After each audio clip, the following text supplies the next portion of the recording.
இன்னைக்கு நம்ம ஒரு புது கதைய கேட்கலாமா? ஒரு ஊர்ல ஒரு ராஜா. எல்லாமே இருந்தும் சந்தோஷம் இல்லாம, நிம்மதி இல்லாம, படுத்தா தூக்கம் வராம, ரொம்ப கஷ்டப்பட்டு நின்றாராம். அவர் மந்திரி கிட்ட போய், நான் எல்லாமே இருந்தும், இந்த நாட்டுக்கு ராஜாவா இருந்தும் சந்தோஷமாவே இல்ல. ஆனா, எனக்கு துணி துவச்சு கொண்டு வர்ற என்னோட அ டோபி மட்டும் ரொம்ப சந்தோஷமா இருக்காரு.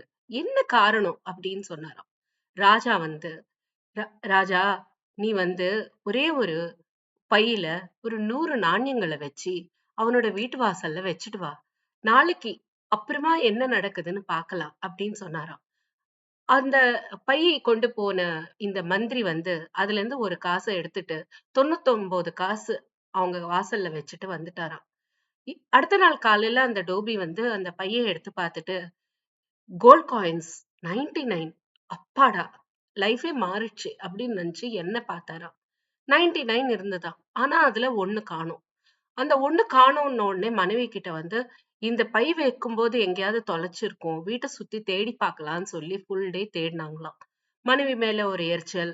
வீட்ல தேடினாலும் கிடைக்காத அந்த ஒரு நாணயத்துக்காக ரொம்பவே தேடி தேடி தேடி அன்னைக்கு நைட்டு தூக்கம் போச்சு. அடுத்த நாள் டோபி வேலைக்கு வரும்போது ஒரே ஒரு மூஞ்சி சுளுக்கிக்கிட்டு சந்தோஷமே இல்லாம எதையோ இழந்த மாதிரி ராஜா கிட்ட ஒப்பாரி வச்சிருந்தானாம். அன்னைக்கு சாயந்தரம் மந்திரி ராஜா இத பாத்தியா? 100 காசுன்னு நம்ம கொண்டு போய் வைக்க போகும்போது ஒரே ஒரு காசு அதுல இருந்து எடுத்தோம்.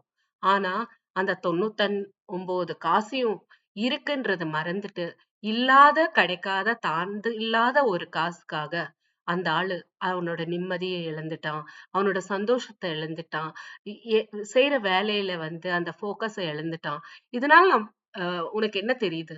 நம்ம எல்லாருமே எது இருக்கோ அது பார்க்காம, எது இல்லாததோ அத தேடிதான் தேடுறோம். அதுதான் நம்ம மன நிம்மதியும், நம்ம சந்தோஷத்தையும், நம்மளோட நிம்மதியான தூக்கத்தையும் எடுத்துறது. இதனால நம்ம எல்லாரும் தெரிஞ்சுக்க வேண்டிய ஒரு விஷயம் என்னன்னா, இல்லாதத தேடாதீங்க. இருக்கிறதுல சந்தோஷமா இருக்க கத்துக்கோங்க.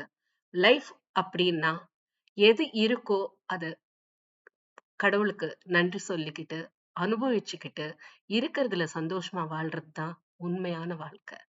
வாழ்க்கையில இல்லாததை தேடி இருக்கிறதை கைவிட்டுறாதீங்க. நன்றி, வணக்கம்.